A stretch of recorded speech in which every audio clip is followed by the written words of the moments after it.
persalinan sesar itu persalinan yang paling enak kalau menurut aku gitu. Jadi tidak merasa sakit, tidak merasakan kontraksi. Oke, gengs, welcome to my YouTube channel.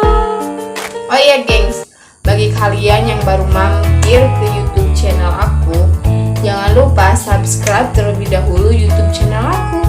Dan jangan lupa juga kalian aktifkan lonceng notifikasinya biar kalian bertambah wawasannya. Dan kita langsung saja sesuai yang sudah dijelaskan di judul. Pada video kali ini aku mau sharing ataupun berbagi cerita seputar persalinan aku secara sesar. Dan bagaimana sih perasaannya, bagaimana sih pas masuk ruangan operasinya itu. Sebelumnya aku tidak mau ada yang menjudgment ataupun membanding-bandingkan proses persalinan secara sesar. Dan alhamdulillah pada tanggal 15 Juni 2022 pukul 9.30 atau sekitar setengah 10 aku melahirkan bayi pertama aku yang berjenis kelamin laki-laki. Dan alhamdulillah juga itu dilahirkan secara sesar. Kenapa aku melahirkan secara sesar? Karena pas waktu itu posisi bayinya itu tidak memungkinkan untuk dilahirkan secara normal. Jadi si posisi bayinya itu melintang. Dan kalau yang bisa dilahirkan secara normal itu posisi bayi itu kan kepala sudah di bawah, sudah masuk panggul. Dan ini belum, jadi si posisi bayinya itu dari sungsang ke oblik, dari oblik melintang gitu. Dan pas USG yang pertama itu aku USG dan itu udah bagus, posisi bayinya udah kepala di bawah. Namun pas USG kedua pas usia kandungan 7 bulan itu sudah posisinya sungsang. Dan setelah habis USG itu kan aku diperiksa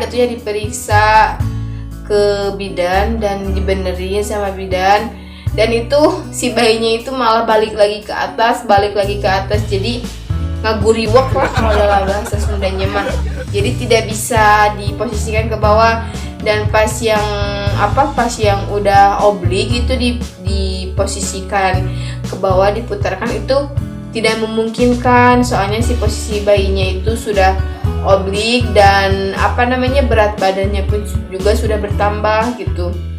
Sempet aku berpikir apa karena gara-gara waktu itu aku jatuh gitu ya di tangga, jadi posisi bayinya itu berubah gitu. Soalnya pas waktu kehamilan aku 6 bulan itu aku kan nyuci dan biasa ngejemur itu di tangga, di atas tangga gitu ya. Kenapa nggak di bawah sana kan ngejemurnya? Karena di sini kan cuacanya nggak memungkinkan untuk kering kalau di bawah, soalnya tidak terkena sinar matahari, dan kalau di atas itu langsung terkena sinar matahari.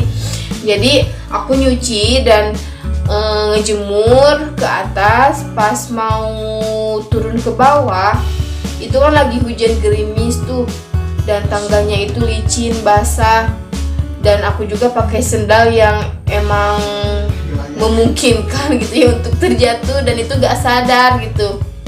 Nah pas udah mau turun ke bawah, ya Allah itu saking kagetnya nahan pakai tangan. Jadi untungnya itu aku nggak nahan pakai panggul, jadi pakai tangan, dan itu tergelincir dari tangga atas ke tangga bawah gitu ya. Dan di sana ya pastinya jadi korban tangan gitu ya, soalnya kalau kita tahan pakai pinggul ataupun pantat itu sangat membahayakan si janin. Jadi untungnya aku tahan pakai tangan, pegang ke gagang tangganya gitu ya. Dan pas nyampe bawah saking ku kaget ya, saking ku rewas gitu, aku nangis kayak anak kecil gitu ya, nangis. Saking ku rewas itu si bayinya pun langsung nggak gerak seperti biasanya gitu. Dan memang juga si bayinya itu kaget atau gimana. Nah pas dibawa ke rumah, dan di rumah itu masih nangis gitu ya, masih trauma gitu ya, soalnya takutnya kenapa-napa sama bayinya. Kalau aku mah nggak apa-apa sih gitu ya, yang penting bayinya nggak apa-apa. Nah yang aku takutin itu takutnya membahayakan ke bayinya pas saat jatuh itu. Dan pas saat aku diistirahatin, pas habis nangis itu si bayinya itu kenapa nggak gerak seperti biasanya. Kan kalau gerak miring kiri itu si bayi itu suka kerasa gerak gitu ya, dan ini mah tidak gitu, gak tahu memang soak gitu ya, ruas. Nah kan uyut aku itu kan paraji, kalau di kampung aku itu paraji ya, dalam bahasa Sundanya mah paraji. Dan biasanya suka langsung dikasih air sama paraji dan dibenerin sama paraji. Nah ini kebetulan uyutnya lagi di Garut, jadi kesininya sore, jadi udah agak lama gitu ya. Jadi memang mungkin emang harusnya seperti itu. Si bayinya ruas kalau dalam bahasa Sundanya mah, jadi muter kaluhur merenan malik. Nah nggak tahu mungkin salah satunya dari sana ataupun emang nggak tahu apa, yang penting kan lahirannya selamat gitu ya, meskipun secara sesar juga. Nah kembali lagi bagi kalian ibu-ibu yang lagi hamil, mengandung ataupun mengandung, hamil dan mengandung sama saja. Nah bagi ibu-ibu ataupun yang menonton video aku kali ini lagi mengandung, jaga baik-baik kandungan kalian, jangan jaga mental juga, jaga kesehatan juga. Jangan sampai seperti aku gitu ya, pengalaman kemarin jangan sampai terjadi lagi, soalnya itu sangat menyesal banget gitu. Jadi jaga sebaik mungkin kandungan kalian dan janin kalian gitu ya, jangan sampai ada suatu hal yang dapat membahayakan terjadi kepada bayi dan ibu yang mengandungnya gitu. Jadi sangat penting untuk menjaga kandungan kita itu. Jangan merasa takut berlebihan gitu ya. Kalau merasa takut pastilah ada gitu ya, soalnya aku juga merasakan.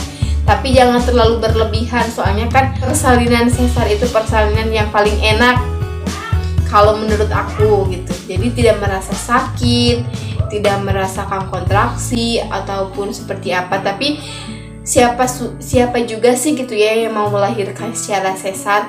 Sebagai wanita aku juga ingin melahirkan secara normal gitu ya, namun Allah berkehendak lain dan emang mungkin takdirnya aku harus melakukan persalinan secara sesar, ya mau gimana lagi gitu ya, demi kebaikan aku dan janin yang aku kandung juga gitu ya. Dan aku kan awalnya sudah membayang-bayangkan tuh gimana sih persalinan secara normal, namun Allah berkehendak lain, memang harus dilakukannya persalinan secara sesar. Dan aku juga bahagia gitu ya, bahagianya bisa bertemu dengan buah hati, aku lahirannya bisa selamat, anak aku yang dikandung selamat, sehat, aku juga yang mengandung sehat, dan persalinannya pun juga lancar gitu ya.